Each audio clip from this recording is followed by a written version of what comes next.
Hey, what's up everybody? Welcome back to another Genshin Impact reaction. Today we have another set from Harshit, big surprise, and I'm going to be listening to Romari time, and what I'm going to refer to as Emilie's theme, because I could not get the pronunciation right for the actual name of the song. Aerienne. How do you say that? Aeriennes. There's too much in there. Aeriennes. Aerienne. Aerienne. I put too much fucking phlegm in there. Aerienne. Aerienne. I was turning fucking Elon Musk. Like what? I think I'll just use the other fucking name. Fuck that. But either way, we have obviously two songs here, and one of them is getting really close to my usual limit for like a single song. The first one, Romari time, but it's just short enough that I can easily do two together, especially today. So I'll be doing both. And I guess without further ado, let's go. Ooh. Oh. This isn't Blue Archive, but we got Bubble Pop. Let's go.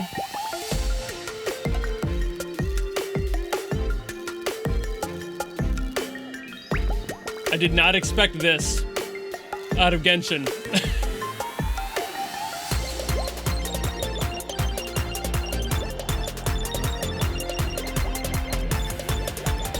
I'm already here for it. And it hasn't even started yet. Woo! Hell yeah. Brilliant drop on that.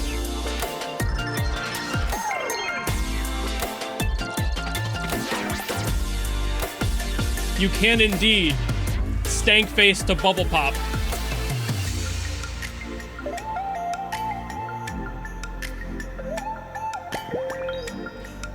I love that they actually have bubbles in there.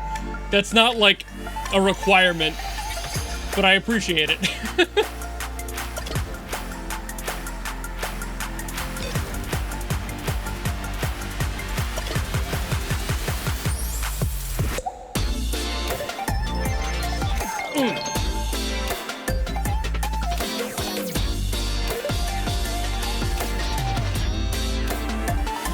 I'm just chilling. We vibing when we get to music like this.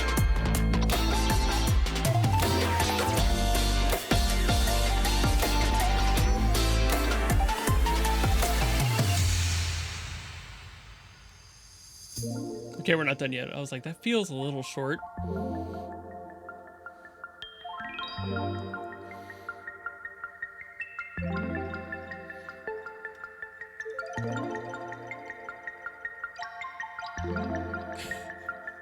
Love that.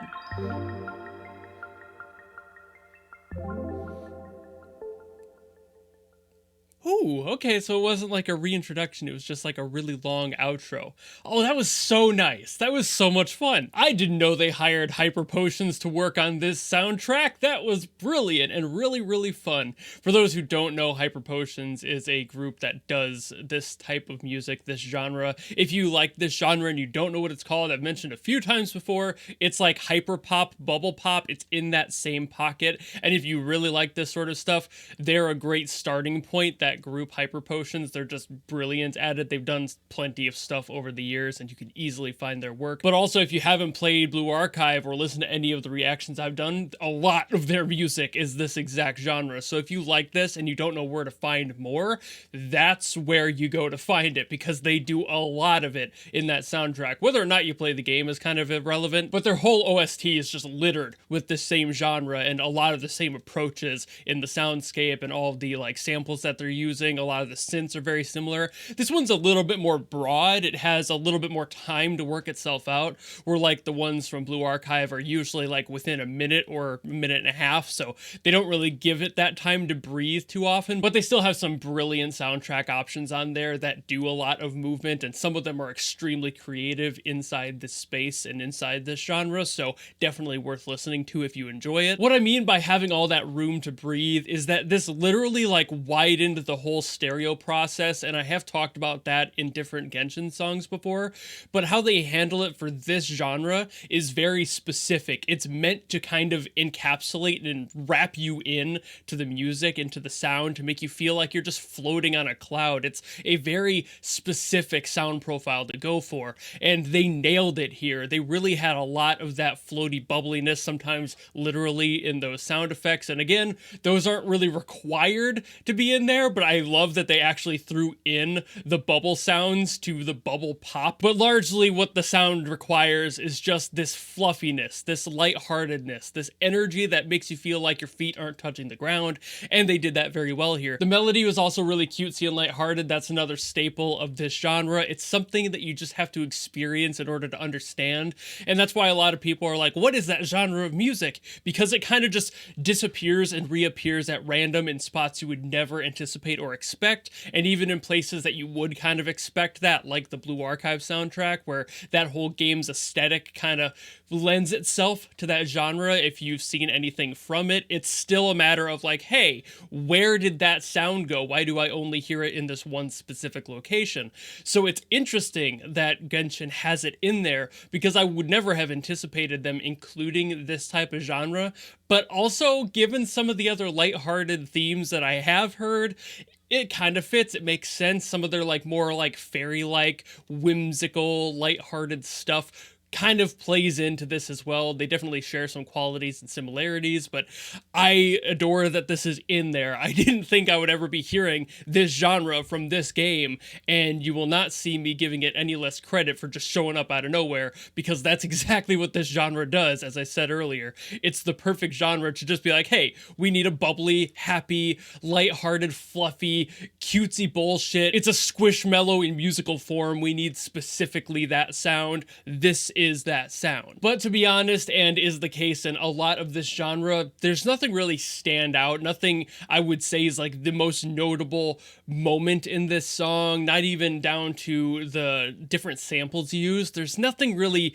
unique in this genre, which kind of makes it its own unique genre at the same time. There are definitely songs that can, and that's where that hyper pop and bubble pop crossover I mentioned happens, where you'll borrow elements from different genres that still fits within the bubble pop sound. But bubble pop in itself really is just designed to be the most bare bones basic cutesy shit, uses a lot of samples, and very many songs use the same exact ones, so you can kind of just be like, oh, it's the same song.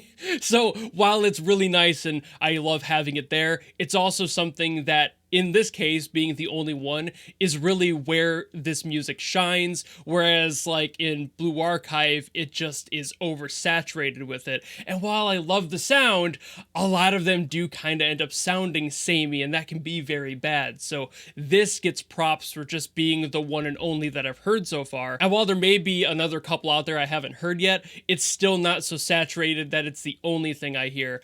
And that again is where this genre shines. So I like that they're not overstaying their welcome, and that they're just letting it exist in its own little pocket, because that's exactly what it needs to do. But enough yapping about bubble pop. We have another song to get to, so let's get to Emilie's theme, shall we?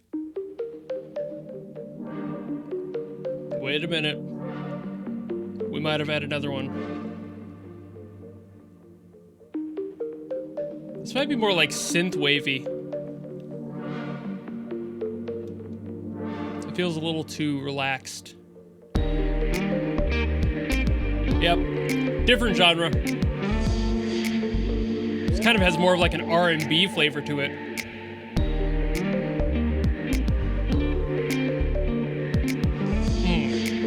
Oh, that's chill. Ooh. Some tasteful vocal chopping. Didn't expect that in here.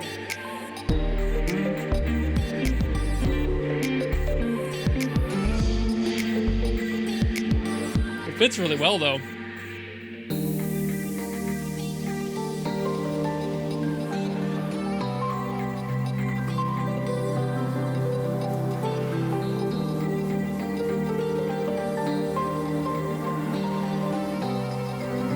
It's very relaxed.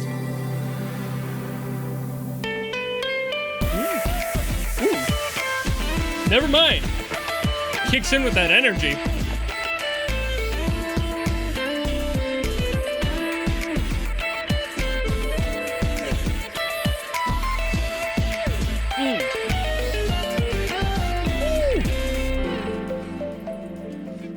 Beautiful little solo there.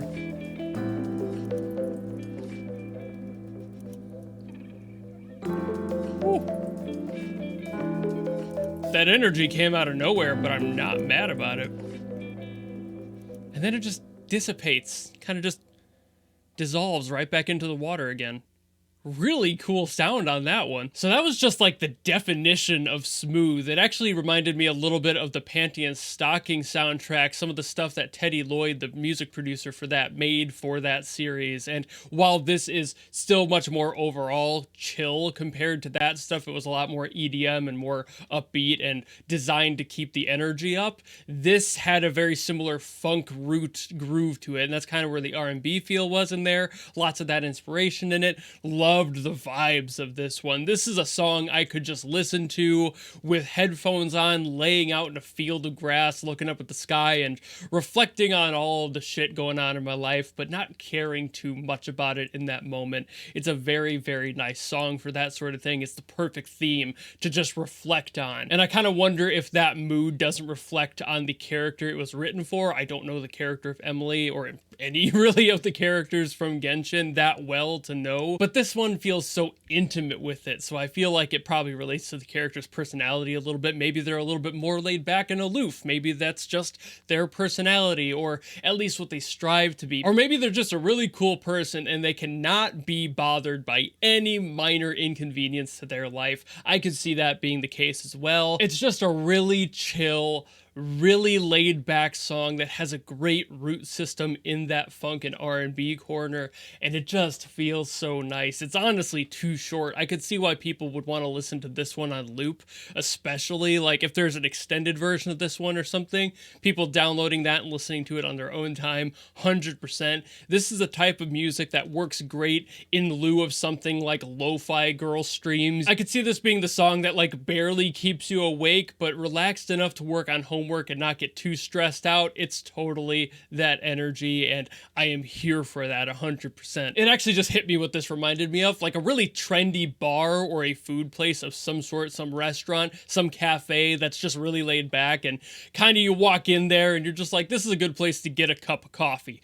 I could see this playing in the background of a spot like that easily. It's just that perfect, relaxed blend of sound that people want to hear when they don't want to have to think about anything else. They just want to enjoy a meal. It would totally work for something like that too. So now that makes me think maybe Emillie is a bartender or something, maybe a barkeep or somebody at a cafe within the game. Maybe they're an NPC for all I know. Maybe that's just their backstory. I don't know, but I would totally understand if that were the case as well. And also kind of ties into that whole chill personality theory I already had, so that totally works for me. But I would see this playing in any relaxing spot. It could even be playing in the background of a supermarket for all I care. It's just the perfect blend of sit back, relax, don't worry too much about what you're doing, take your time, breathe, let all the anxieties melt away, and just enjoy your moment here in the now. But I think I've yapped enough about music today, so thank you all so very much for watching. If you enjoyed this video and you want me to get to other songs from Genshin,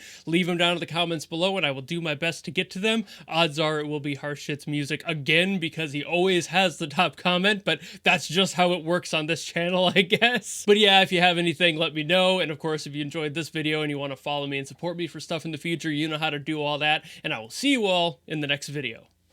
Goodbye!